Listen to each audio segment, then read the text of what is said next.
when the earth opened its eye.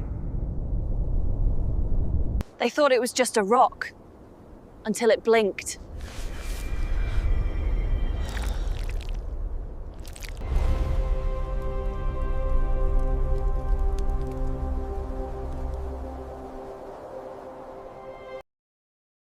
Did you know?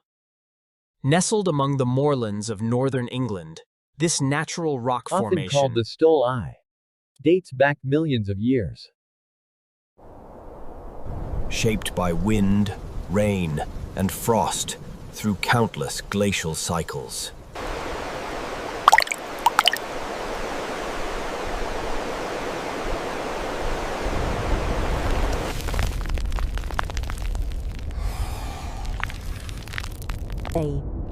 Its surface is covered with moss and lichens.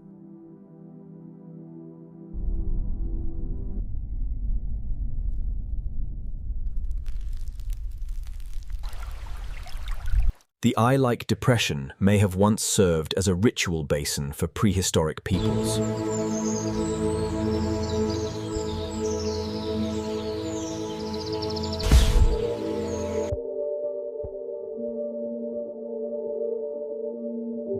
Reminding us that nature, too, keeps memories.